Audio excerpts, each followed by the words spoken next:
이 시간에도 오신 여러분들 위해 특별한 하나님의 축복 은혜가 넘치기를 주의 이름으로 축원합니다. 우리 앞뒤 좌우에 있는 분들 오늘 이렇게 인사하지요. 믿음대로 되는 복을 받읍시다.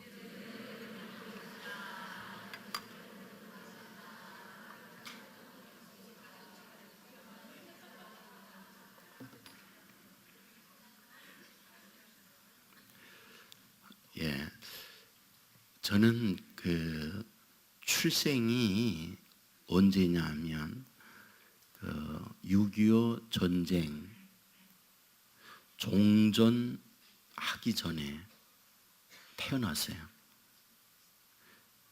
그러니까 몇 살인지 알겠죠? 네. 그리고 난 이후에 어른들에게 6.25 때의 이야기를 어린 시절에 많이 들었어요. 우리 동네에는 동키 부대가 있었어요. 이 동키 부대는 군번 없는 자율적 부대를 동키 부대라고 했어요. 이 동키 부대의 구성원은 거의 대부분이 황해도, 평남 여기의 사람들로 이루어져 있어요. 그래서 이북에 가서 은행을 턴다든지 또 요인을 암살한다든지 그런 이야기들을 어릴 때에 많이 이렇게 들었어요. 그런 이야기를 듣는 가운데에 지금도 제 안에 남아있는 이야기가 하나 있어요. 그것은 6.25 때에 군에 가게 된 거죠. 그래서 고향 친구니까 어디 가든지 함께 가자. 그래서 훈련소에 섰을 때부터 항상 이렇게 자기가 있으면 옆에 항상 이렇게 같이 섰어요. 자, 항상 앞뒤 하면 바꿔 서면서 옆에 가기 위하여 항상 이렇게 손을 잡도록 그렇게 섰던 거죠. 자, 그런데 결정적인 것은 옆에 있는 자기와 함께 부대를 간 게 아니라 바로 이 종대로 끊는 거예요. 1열, 2열, 3열. 그러니까 자연스럽게 그 친구와 함께 떨어진 거죠. 같이 가기 위하여 손잡은데 떨어진 거예요. 얘기를 하는 거예요. 자기는 가고 보니까 미 8군으로 자기가 가게 된 거예요. 그리고 자기의 친구는 최전선으로 갔는데 그 이후에 소식이 없는 거죠. 전사를 하고 만 거죠. 그때 얘기를 하는 거예요. 그때 같은 줄에 서야 되는 걸 몰라서 옆에 손잡으면 되는 줄 알고 서 있다가 헤어졌다. 그 얘기를 어린 시절에 해주었어요. 그러면서 하는 말, 줄 잘 서야 돼. 그 얘기를 하는 거예요. 여러분 줄 잘 서야 된다는 거 아시죠? 줄 잘 서야 돼요. 근데 우리의 신앙이라고 하는 부분도 줄을 잘 서야 된다. 이런 생각을 갖게 되는 거예요. 왜? 사실 성경을 보면 줄 잘못 서면 안 되잖아요. 마태복음 7장 21절에 보면 나더러 주여 주여 하는 자마다 다 천국에 들어가는 게 아니라는 거예요. 다 주여 주여 한다고 구원받는 건 아니다.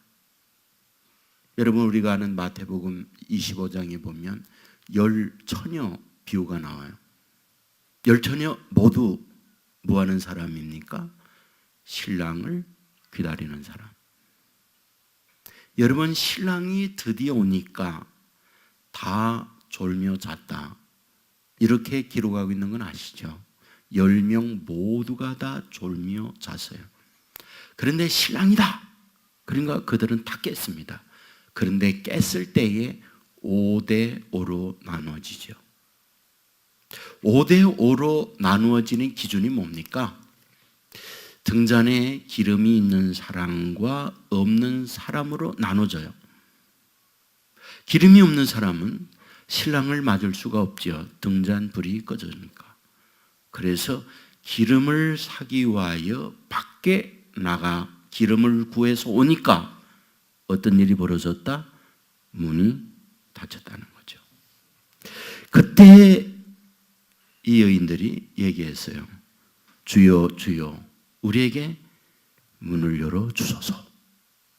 그랬더니 안에 있는 신랑이 하는 말, 진실로 너에게 이르노니 내가 너희를 알지 못하노라. 이렇게 얘기해요. 알지 못한다는 거예요. 10명 모두가 함께 있었어요. 그런데 5명을 향하여 너희들 나 모른다. 성경은 그렇게 기록하는 거예요. 여러분 함께 다 있고 같이 있다고 해서 성경은 모두 구원이다 이런 거를 말하고 있진 않아요. 여러분 모세에게는 누가 있습니까? 고라당이 있어요. 그래서 고라당은 반역을 하다가 땅이 갈라지면서 그 땅 아래 매몰되고 말죠. 예수님에게는 가룟 유다가 있었어요. 바울에게는 데마가 있었어요.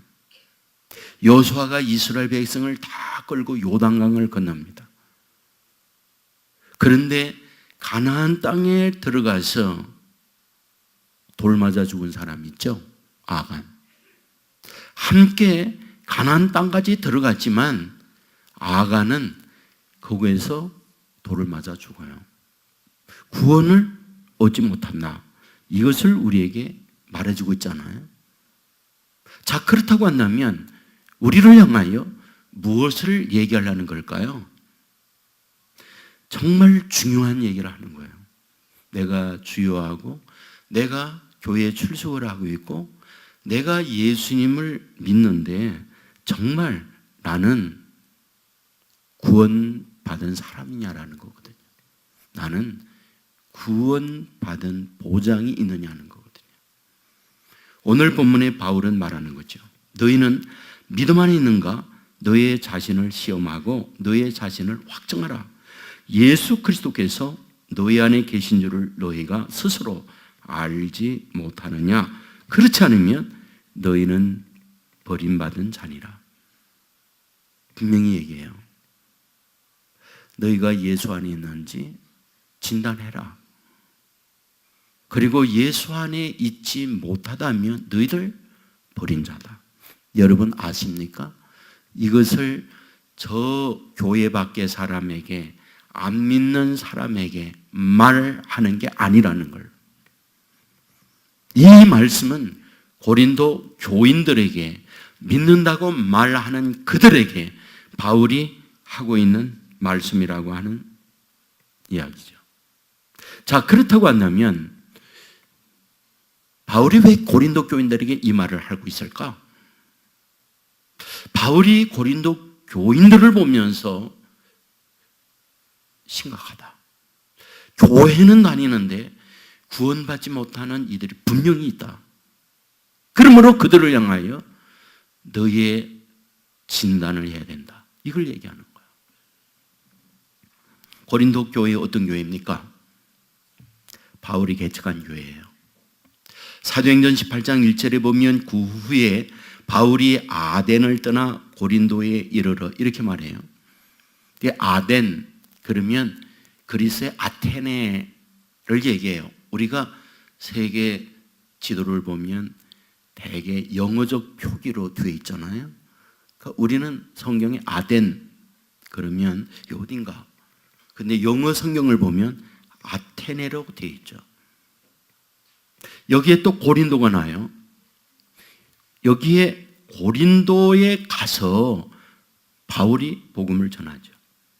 그때 어떤 일이 벌어지느냐? 사도행전 18장 8절에 보면 또 회당장 그리스보가 온 지방과 더불어 주를 믿으며 수많은 고린도 사람도 믿고 세례를 받더라. 그러니까 바울이 전거할 때 회당장이 믿고 수많은 사람들이 믿으면서 세례받았다. 그리고 사도행전 18장 11절에 보면 1년 6개월을 머물며 그들 가운데서 하나님의 말씀을 가르치니라. 여러분, 고린도 교회는 특별히 애정을 가지고 바울이 1년 반 동안 머물면서 하나님의 말씀으로 양육을 하면서 교회의 성도들을 건강하게 세워놓은 교회예요. 그런데 문제가 뭔지 아세요? 터가 나빠요. 고린도에 터가 사나워요. 왜 사납냐? 지리적으로 그 환경을 보면 고린도는 이런 곳이로구나 하는 것을 알 수 있어요. 저는 작년도에 유럽 목회자 세미나에 강사로 가서 말씀을 전하고 그리스 아테네에서 모임을 가졌는데 여기 고린도에 갔었어요.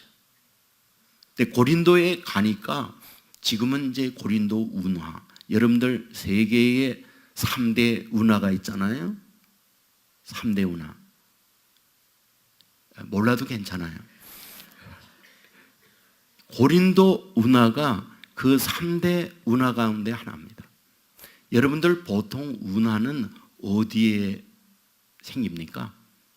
굉장히 넓게 이렇게 돌아가야 되는데 돌지 아니하고 이 육지를 바다와 연결해서 빨리 갈 수 있도록 만들어주잖아요.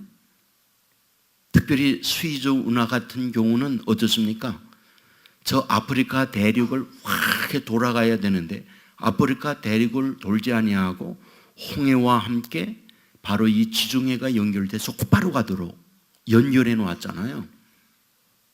바로 고린도도 마찬가지예요. 그리스에 있는데 800, 700km를 이렇게 돌아야 돼요. 그런데 그 운하는 60km만 뚝 자르면 바로 갈 수 있어요. 문제는 뭔지 아세요? 이게 운하 완성이 지금부터 120년 전에 완성이 됐어요. 그 전에 운하가 없었어요. 다르게 변하면 바울이 복음을 전하고 말씀을 전할 그때 운하가 없었어요. 그러면 운하가 없을 때는 어떻게 했을까? 거리가 60km예요. 그러니까 이쪽에 있는 배들이 700km를 이렇게 돌아야 하는데 60km만 가면 곧바로 갈 수 있으니까 사람들이 어떻게 했느냐? 땅은 못 파니까 배를 육지로 끌어올렸어요. 그리고 60km를 밀어가지고 저쪽으로 보냈어요. 무지막지하죠. 바닥에 레일을 깔고 나무 로라를 달아서 밧줄을 메어서 이 배를 육지로 끌어올립니다. 그리고 사람들이 앞에서 끌고 옆에서 밀고 그러면서 저 반대편으로 배를 옮겨줘요. 공짜입니까? 공짜가 어디 있어요? 다 돈 받고 하는 거죠. 돈 받고 하면 어떻게 됩니까? 돈벌이가 되는 거죠. 돈벌이가 되면 배만 끌어주는 사람이 있나요? 아니죠. 여러분, 엄청난 기계화가 되어지지 않을 때 인력으로 한다는 말은 수없이 많은 노동력이 고린도에 필요했다 이 말이죠. 여러분, 배를 운반하기 위해서 맨손으로 하나요? 거기에 나무도 있어야지, 밧줄도 있어야지. 무슨 얘기입니까? 그 배를 옮겨가는 데에 또 다른 연계된 산업이 함께 있다는 거죠. 밧줄도 꼬는 사람, 목재를 운반하는 사람, 거기에 수많은 외부의 사람들이 오니까 뭐하다? 살아야 할 집도 지어야 한다는 거죠. 살아야 할 집만 있으면 됩니까? 그게 잡수셔야죠. 그러니까 식당도 번성했다 이 말이죠. 다르게 변하면 고린도는 경제적 부흥을 이루었다 이 말이거든요. 언제? 바울이 복음을 전하고 있을 때. 제가 얼마 전에 인천이 작년도에 300만이 넘었잖아요. 근데 300만이 넘으면서 그 넘은 인천의 역사, 몇 년부터 인구가 어떻게 성장했는지 이 부분에 대한 설명의 글을 읽었거든요. 근데 제가 글을 읽으면서 제가 아주 새롭게 한 게 있어요. 대한민국의 새로운 직업들의 출발이 상당한 부분이 인천으로부터 시작됐다고 써 있더라고요. 여러분, 제가 알게 된 것은 서울에 우정국이 하나 있고 2개 있을 때에 인천은 5개의 우체국이더라고요. 그러니까 처음부터 우체부의 아저씨들의 직업이 인천에 벌써 아주 옛날에 생긴 거예요. 알죠? 여러분들 기차의 경인선이 제일 먼저 있었다는 거. 그러니까 기차와 관계된 직업들이 인천에서 처음으로 다 생기는 거예요. 제가 알게 된 게 뭐냐? 여러분, 서울과 전화 연결하는 게 인천이었어요. 그래서 전화 교환원들이 인천에 처음으로 생기는 거예요. 여러분, 그러면서 여러분 아시죠? 여러분, 공단이 말이죠. 구로공단이 있다가 구로공단에서 그 다음에 5공단이 부평이에요. 5공단에서 6공단이에요. 6공단이 주안이에요. 6공단 끝나니까 어때요? 남동공단이에요. 여기에 엄청난 새로운 산업과 함께 인천의 직업을 위한 사람들이 모여들었다는 거예요. 제가 알게 된 게 뭔지 아세요? 성냥공장이 인천에 처음 생기더라고요. 그 옛날 성냥공장 아가씨는 뭐 그런 노래도 있었는데 그게 인천에 있었더라고요. 그러니까 이러한 직업군이 생기면서 어떠하다? 사람들이 많이 모여들어서 지금은 항공도 있고 거기다가 해상 이것이 있다 보니까 굉장히 많은 산업에 일자리가 있어서 인천에 모여들어서 300만이 넘었다. 이제 그런 얘기예요. 다시 말하면 이 고린도라는 데가 바로 그런 곳이었다. 굉장히 많은 외지 사람들이 많이 모여들었다. 아십니까? 여러분, 한 동네 사람들이 있으면은 동네 사람들끼리 다 아니까 그들 앞에서 사람이 체면이라는 게 있어요. 사람이 알면요. 그러니까 막 하고 싶어도 조심스럽게 해요. 그러나 낯선 사람, 알지 못하는 사람, 그러면 그들 앞에 체면이고 뭐고 없이 막 하는 거죠. 고린도가 외지에서 오다 보니까 어떠하다? 막 하는 상황이 벌어진 거예요. 그래서 막 하는 상황이 오다 보니까 가장 먼저 나타나는 게 뭐냐? 매춘업이 어마어마하게 성행하는 거예요. 왜? 외부에서 많은 사람들이 오니까, 외로우니까 그들을 대상한 매춘업이 고린도에 엄청난 거예요. 여러분, 그것만이 아니라 그런 가운데에서 가정이 어려워지는 거죠. 가정이 파괴되어지는 것은 여기저기 찝쩍거리다 보면 그런 걸로 인하여 가정이 깨지는 거잖아요. 그러니까 고린도에 이러한 여러 가지 가정적 문제가 생겼어요. 여러분, 외부에서 오다 보니까 울적하고 힘드니까 뭔가 의지해야 된다고 하면서 우상이 성행했어요. 그 고린도에 보면 큰 신전이 있는데 그 신전에는 무려 여자들이 그 종교에 시중드는 여자들만 1000명이나 있었다. 기록에 보면 그렇게 나와요. 이것이 고린도의 상황이에요. 문제가 뭔지 아세요? 고린도 교회입니다. 바로 이런 사회적 환경 속에 교회가 존재할 때에 빛과 소금으로서 세상에 비치어 어두워져가는 그곳에 밝히고 썩어져가는 그들로 하여금 소금의 역할을 하여 정말 교회로서 교회다운 역할을 해야 되잖아요. 그런데 우리가 고린도 전후서를 보면 바울이 안타까운 마음을 가지고 편지해요. 무슨 얘기입니까? 교회가 물들었다는 거예요. 교회가 세속화되었다는 거예요. 교회가 세상과 구별이 안 되는 교회가 됐다는 거예요. 먼저 나타나는 게 뭡니까? 아볼로파, 게바파, 바울파. 이게 무슨 얘기죠? 교회 안에 분쟁이 있다는 거예요. 호남이나 영영이냐, 이북이냐, 경기도냐 이런 걸로 다 교회가 나눠져 있다. 그런 얘기예요. 고린도전서 3장 2절에 보면 시기와 분쟁이 있으니 어찌 육신에 속하여 사람을 따라 행함이 아니리요. 이러한 교회 안의 행위는 뭐다? 육신을 따라 사는 거지 믿음으로 사는 게 아니다. 바울이 단호하게 고린도 교인들에게 이 부분을 얘기했죠.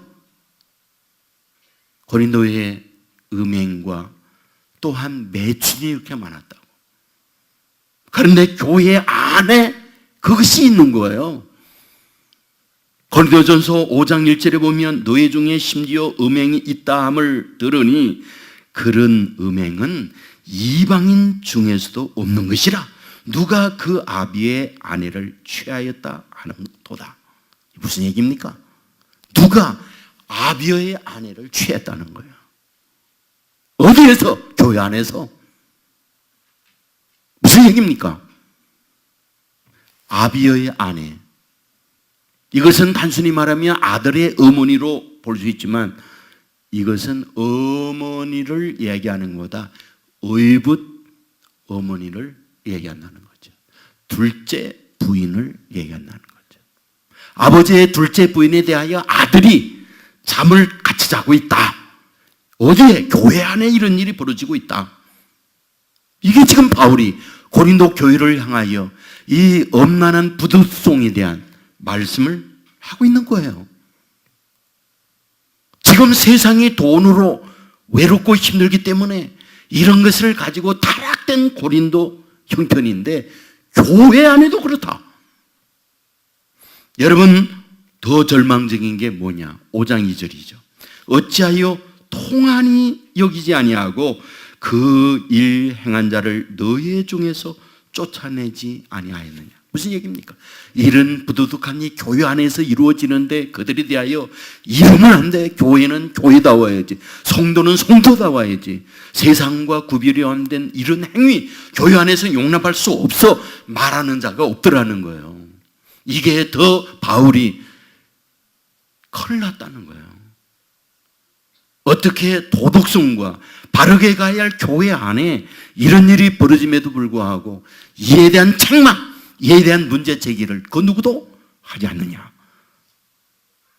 고린도 교인들에게 편지하는 거죠. 거기다 어떻습니까? 고소고발이 난무한 거죠. 고린도후서 6장 1절에 보면 너희 중에 누가 다른 이와 더불어 다툼이 있는데 구태여 불의한 자들 앞에서 고발하고 성도 앞에서 하지 아니하느냐. 성도들끼리 살다 보면 불편한 일이 있죠. 그러면 주 안에서 기도하고 양보하고 어려움을 해결해 가야 되는 것이 성도의 삶이라는 거죠. 그런데 고린도 교인들은 어떠하다? 다툼이 있는데 구태여 누구한테? 불의한 자 앞에 그걸 가지고 간다는 거예요. 세상 법정에 가지고 간다는 거예요. 그리고 고소 고발을 하고 있다는 거예요. 고소 고발한다는 게 무슨 말입니까? 선한 관계 속에서 아름다움을 이루어 가겠다 이 뜻인가요? 원수된다 이 말이죠. 교회 안에서. 여러분 이것이 고린도 교회의 문제예요. 세상 밖에서 일어나는 일이 아니라 교회 안에서 일어나는 일들입니다. 그렇다면 원인이 뭡니까? 교회 안에 이런 일이 벌어지는 원인이 뭘까요? 바울은 얘기해요. 근본이 믿음의 문제라는 거예요. 믿음의 문제.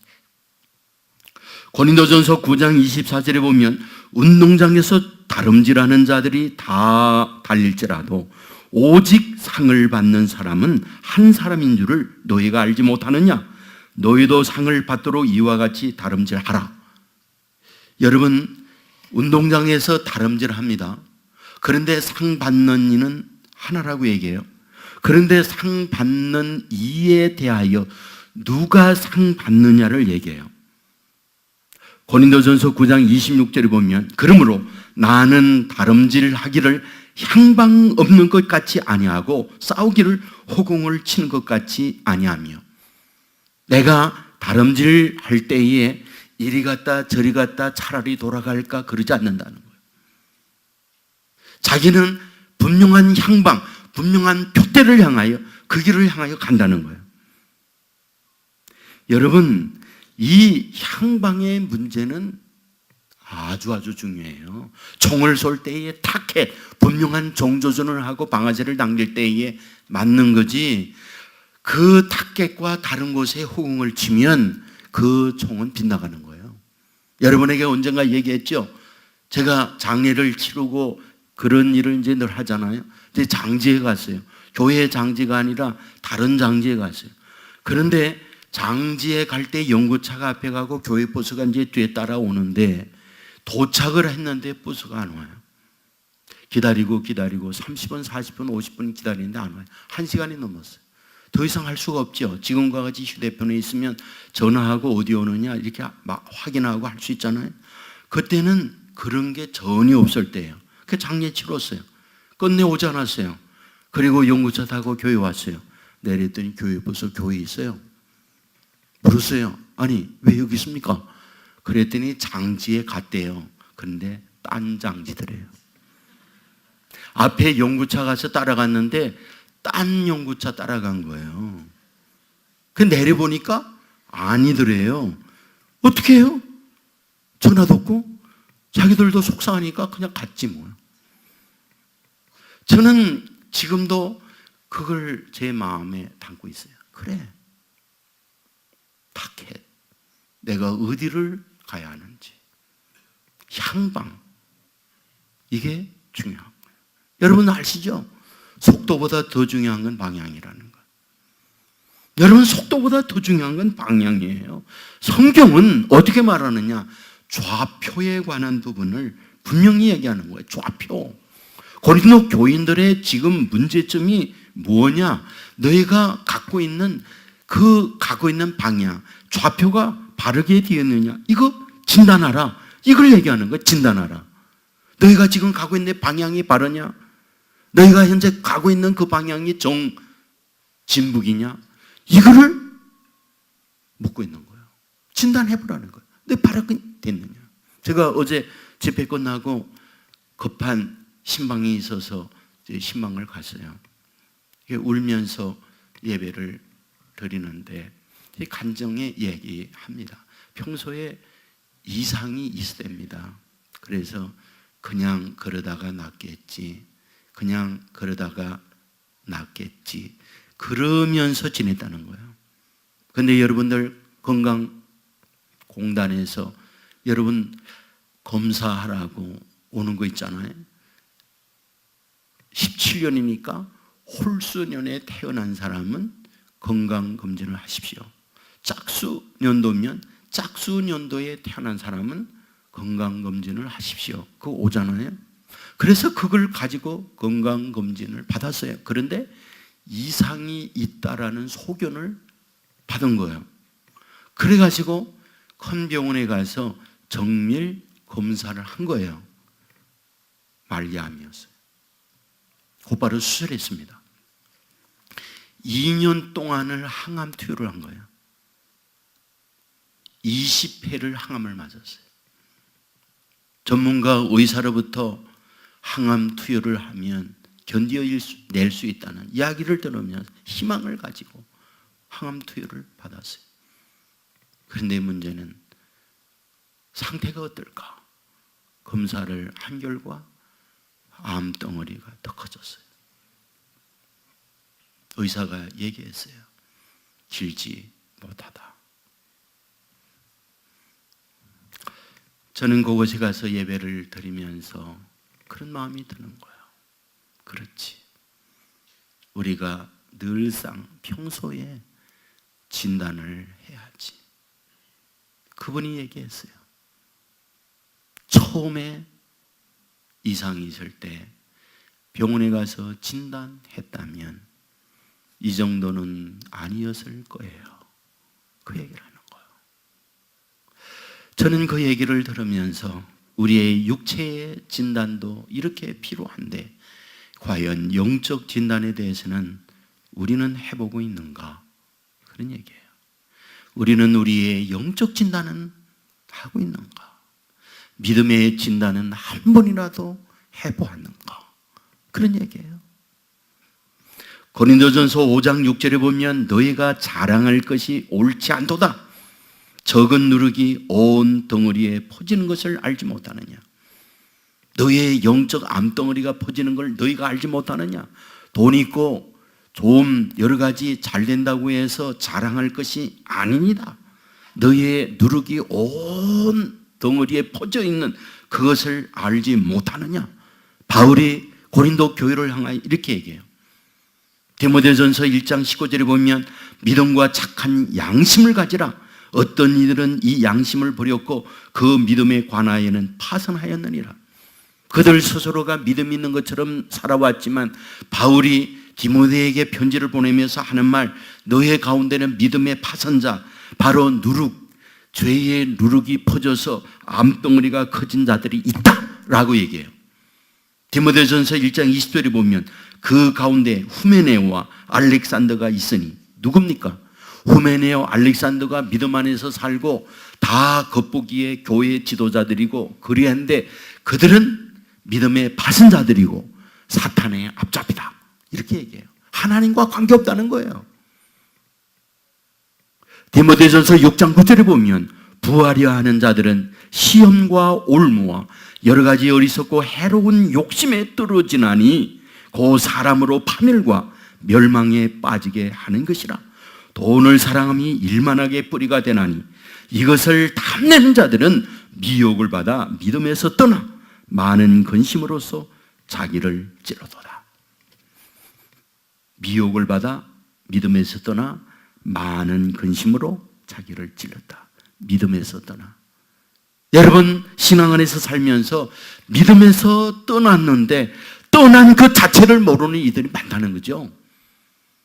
디모데후서 4장 3절 이하에 보면 때가 이르리니 사람이 바른 교훈을 받지 아니하며 귀가 가려서 자기의 사욕을 따를 스승을 많이 두고 또 그 귀를 진리에서 돌이켜 허탄한 이야기를 따르리라. 진리가 아닌 허탄한 말을 듣고 복음이 아닌 다른 복음을 듣고 이런 이들이 많이 있다는 거예요. 그러면서 스스로 뭐하나, 나는 괜찮아, 이만한 믿음을 가지고 있으면 하나님의 인정받는 자야 라고 착각하는 가운데 있는 이들이 너무 많다. 이것을 얘기하고 있는 거예요. 디모데전서 6장 20절 이하에 보면 망령되고 헛된 발과 거짓된 지식을 따르는 사람들이 있어 믿음에서 벗어났느니라. 믿음에서 벗어난 이들이 많이 있다. 성경은 분명히 말합니다. 파선자들이 있다. 믿음에 병든 자들이 있다. 겉보기에 건강한 것처럼 알아요. 병이 없는 것처럼 착각해요. 이만하면 되는 걸로 교회에 출석하고 기도 생활하고 일반적인 삶을 삽니다.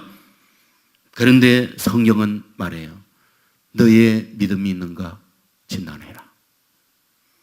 육체의 건강 진단만이 아니라 영적 진단이 있어야 된다. 바울은 고린도 교회들에게 부탁하죠. 고린도전서 1장 10절에 보면 형제들아, 내가 우리 주 예수 그리스도의 이름으로 너희를 권하노니 모두가 같은 말을 하고 너희 가운데 분쟁이 없이 같은 마음과 같은 뜻으로 온전히 합하라. 고린도 교인들에게 얘기해요. 같은 말, 같은 마음, 같은 뜻이 있어야 된다. 그러면 같은 말, 같은 마음, 같은 뜻, 어디로 방향, 푯대, 좌표를 정하라고 말하고 있는 건가요? 고린도전서 1장 22절에 보면 유대인은 표적을 구하고 헬라인은 지혜를 찾는다. 그들 나름대로 표적과 지혜를 구하면서 그들 안에 각자의 좌표를 갖고 간다. 그런데 우리는 십자가에 못 박힌 그리스도, 이것이 좌표다. 바울이 고린도 교인들에게 이걸 얘기해요. 같은 마음, 같은 뜻, 같은 말로 방향을 정하는데 방향이 어디냐? 십자가에 못 박힌 그리스도다. 바울이 이것을 얘기합니다.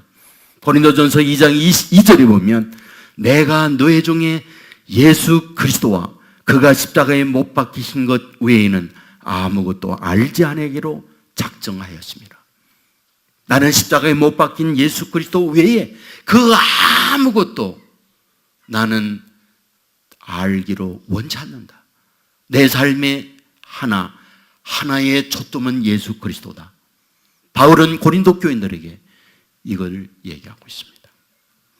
여러분, 초점이 예수님이어야 하지 세상의 돈, 세상의 권력, 세상의 욕망 아니면 다른 사람에게 초점을 맞추면 안 된다. 이것이 바울이 고린도 교인들을 향하여 외치고 있는 말씀이에요. 아십니까? 신실한 믿음, 하나님과 바른 신앙 안에 사는 사람은 하나같이 이 부분을 얘기해요. 사도행전 10장 25절에 보면 마침 베드로가 들어올 때에 고넬료가 맞아 발 앞에 엎드려 절하니 베드로가 일어나 일으켜 이르되 일어서라, 나도 사람이라. 베드로가 기적과 능력을 행하는 것을 고넬료가 알아요. 이런 훌륭한 주의 종이 오니까 그 앞에 고넬료가 넙죽 절했어요. 그랬더니 달려가서 일으켜 세우면서 무슨 소리야? 나는 인간이야. 나는 신이 아니야. 그 얘기를 해요. 여러분, 베드로만 그러합니까? 사도행전 14장에 보면 바울이 루스드라에 가서 복음을 전합니다. 여러분, 그때에 나면서 한 번도 걷지 못한 한 다리 앓고 있는 장애자가 있었어요. 그런데 그를 향하여 뭐라고 바울이 외칩니까? 내 발로 바로 일어서라! 그랬더니 그 아이가 바로 일어섰어요. 여러분, 이것을 모여들었던 사람이 눈으로 다 본 거예요. 기겁을 하죠. 여러분, 그들이 뭐라고 외친지 아십니까? 신이 사람의 형상으로 우리 가운데 내려왔다. 신이 사람의 형상으로 우리 가운데 내려왔다. 바울이 이런 기적을 행하니까 그곳에 있던 많은 사람들이 일제히 신이 사람이 되어 우리 가운데 내려왔다. 그러면서 뭐라고 그래요? 나가서 소와 화환을 가지고 와서 이 신인 살아있는 바울에게 제사를 드리려고 해요. 그때 바울이 어떻게 됩니까? 옷을 찢어요. 그리고 무리 가운데에 뛰어들어가서 소리질러 이르되 여러분이요 어찌하여 이런 일을 행하느냐? 우리도 여러분과 같은 성정을 가진 사람이라. 나는 신이 아니야. 나는 그냥 여러분들과 똑같은 사람에 불과한 거지. 지금 베드로나 바울이 뭐 하려는 겁니까? 초점을 예수님께로 향하도록 만드는 거예요. 능력 뭔가를 행했다고 해서 베드로, 바울 자신에게 뭔가 높임을 얻는 이걸 원치 않아요. 무슨 얘기입니까? 바른 성경 안에 신학을 가진 사람은 나는 죽고 그리스도만 종귀 되게 하는 거예요. 이것을 성경은 우리에게 말해주는 거죠. 지금 바울이 고린도에 편지를 보내면서 무엇을 말씀하려고 하느냐? 믿음의 근원적 문제다. 믿음. 그런데 지금 문제가 되어진 그것은 너의 예수 그리스도에 대하여 어떻게 믿고 있느냐라고 하는 진단이 필요하다는 거예요. 고린도전서 12장 3절에 보면 그러므로 내가 너에게 알리노니 하나님의 영으로 말하는 자는 누구든지 예수를 저주할 자라 하지 아니하고 또 성령으로 아니하고는 누구든지 예수를 주시라 할 수 없느니라. 아주 여기서 성령 하나님의 영이 너에게 임하면 그 성령과 예수 그리스도의 영이 성령이 너에게 알게 하는 게 있다는 거예요. 예수님은 그리스도 주시다라고 하는 걸 알려준다는 거예요. 그렇다면 지금 여기에서 바울이 뭘 말씀하려고 하는 겁니까? 신앙의 바른 기준이 뭐냐? 예수 그리스도가 초점인데 예수님이 어떤 분이냐? 주라는 거예요. 주. 예수님이 주라는 거예요. 주가 뭡니까? 주인이라는 말이에요. 주인이라는 말이 무슨 말입니까? 인생의 모든 문제가 그분으로부터 다 해결이 되어진다. 이게 주님이라는 말이에요. 다르게 표현하면 고린도에 엄청난 직업을 통하여 돈을 벌고 또 그걸로 인하여 세상의 눈에 보이는 쾌락을 따라가고 사람들과 감정이 상하고 어떤 문제로 말미암아 다툼과 갈등이 있으니까 그걸 가지고 고소하고 있고 그러므로 말미암아 이런 가정 속에서 가정이 깨어지고 이런 것들이 예수 믿는 사람에게, 예수님을 주로 믿고 따라가는 그들에게 있을 수 없는 일이 벌어지고 있다라고 하는 걸 얘기해요. 믿음이 뭔지 진단하라. 바울은 왜 이 부분을 얘기할까? 고린도 교회에 바울이 보고 있는 믿음이라고 하는 잣대 아래에서 보면 그들의 믿음은 잘못됐다는 거예요. 온전한 믿음이 아니라는 거예요. 병든 믿음이라는 거예요. 파손된 신앙을 갖고 있으면서 그들은 뭐하다? 믿음이 있다라고 착각하고 있다는 거예요. 이것을 다르게 표현하면 뭡니까? 예수님이 주님입니다. 이 말은 나의 생각, 나의 경험, 내 감정이 아니라 예수님께서 내 인생의 모든 걸 다스려서 내 갖고 있는 생각을 예수님의 말씀에 내 것을 내려놓고, 내 기분 감정이 있지만 예수님 앞에 내 감정을 내려놓고 주님이 뜻대로 행하시옵소서라는 것이 믿음의 온전한 표현이라는 거죠. 그런데 지금 고린도 교회에 너희가 행하고 있는 모든 게 뭐다?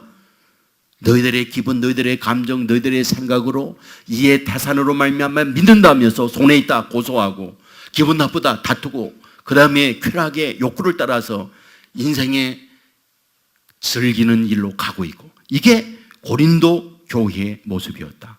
이걸 얘기하고 있는 거죠. 그러므로 뭘 얘기하려고 하느냐? 진정한 신앙이라고 하는 것은 너희가 예수를 믿는다고 할 때 예수님이 누구다?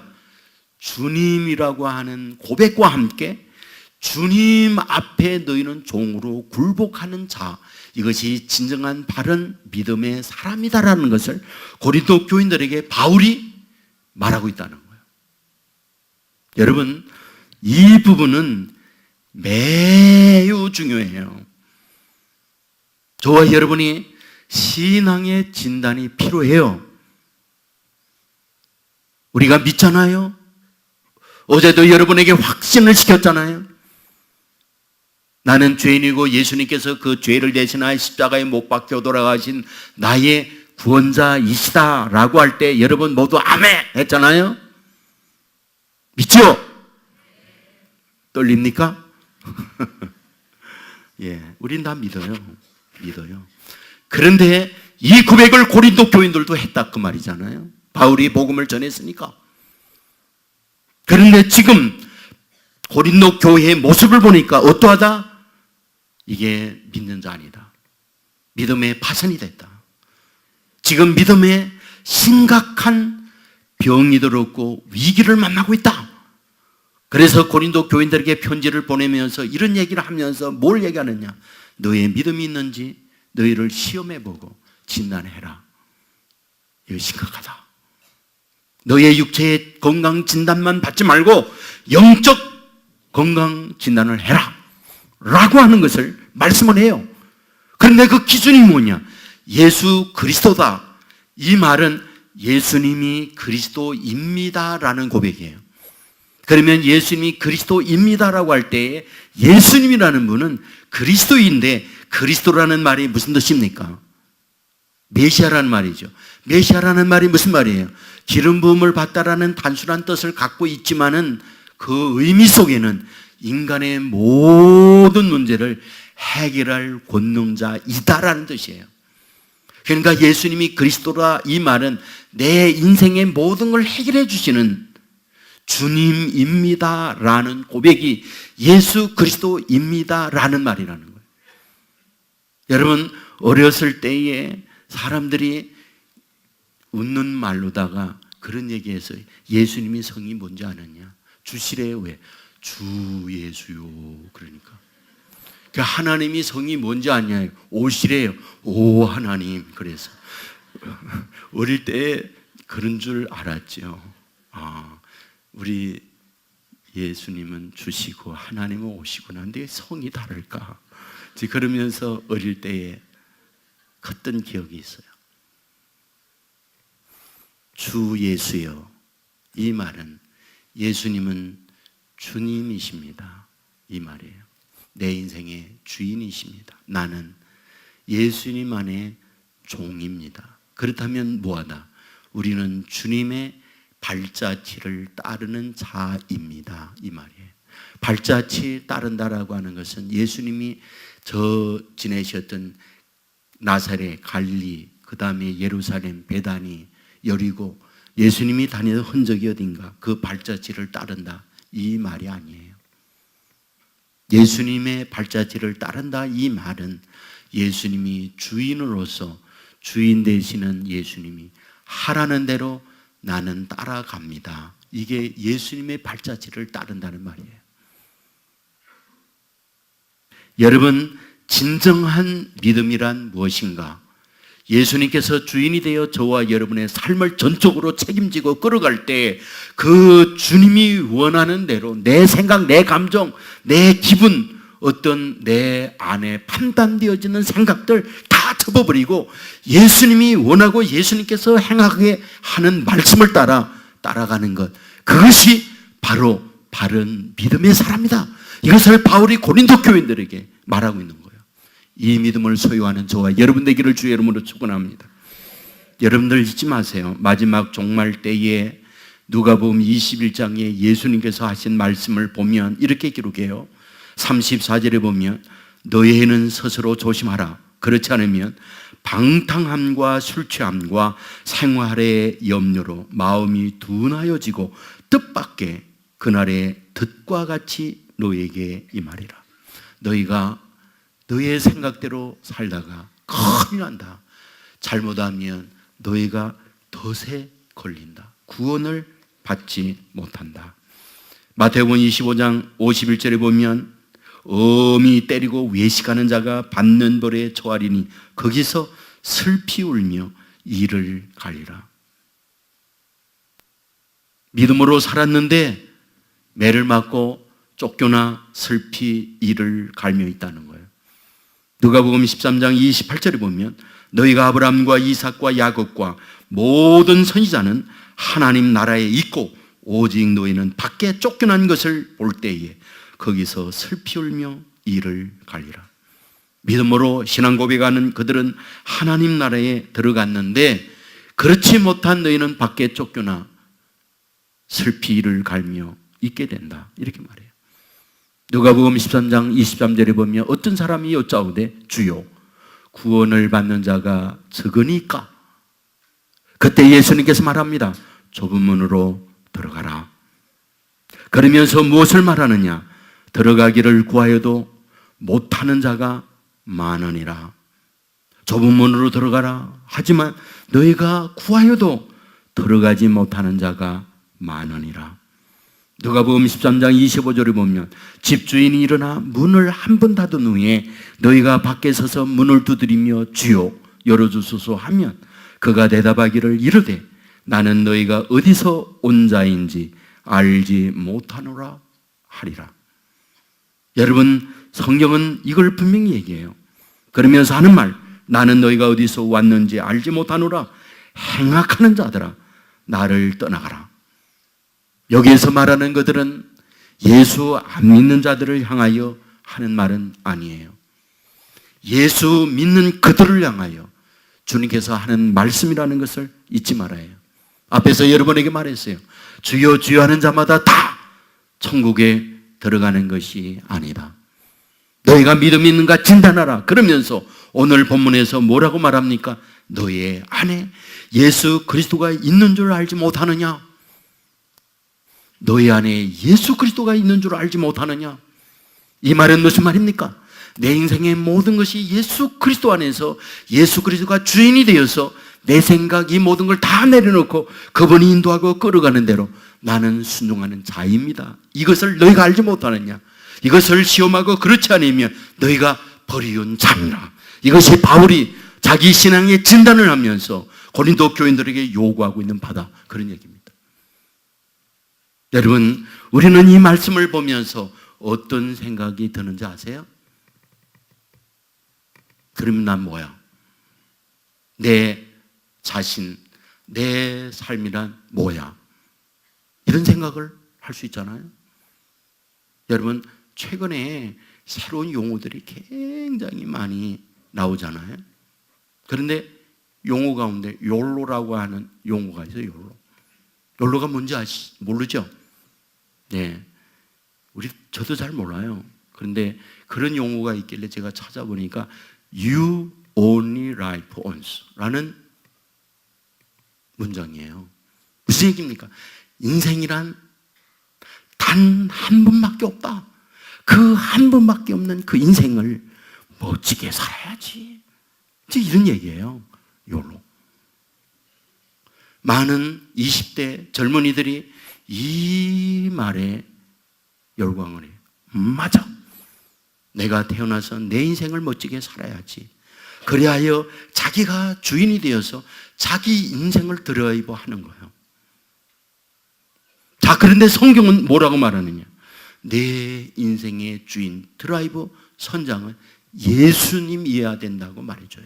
그게 성숙한 믿음, 바른 믿음의 모습이라는 거예요. 우리는 그 말을 들으면 화나잖아요. 왜? 난 뭐야? 이렇게 생각하니까. 그런데 놀라운 게 있죠. 세상의 권력은 그 권력의 힘을 가지고 자기의 욕망, 자기 대우받는 데에 백성들을 명령해서 다 종으로 부립니다. 세상의 주인이라고 하는 것은 하나같이 주인의 소위 따까리 노릇을 하는 거예요. 청소해야지, 거기에다가 밥을 해야지, 농사해야지. 다 주인의 수입을 위하여 다 하인 종들은 놀이개로 노역을 당하는 거예요. 그런데 성경에 예수님이 주인이고 내가 그 앞에 종이다라고 할 때에 우리 주님은 저와 여러분을 시켜서 이용해 먹어서 돈을 한 푼 더 벌어야겠다. 저와 여러분을 많이 거론으로 말미암아 높아진 권력자의 그런 것을 위상을 확인해야 되겠다. 이런 게 티끌만치도 없다는 거예요. 왜? 저와 여러분이 종으로서 주님의 말씀 순종한다고 해서 주님이 조금 더 부자 되거나 조금 더 높아지거나 그런 게 전혀 없어요.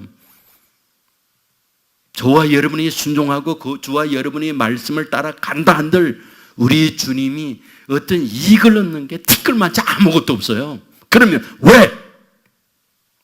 주님은 저와 여러분을 주인 행사하면서 따라하라고 합니까?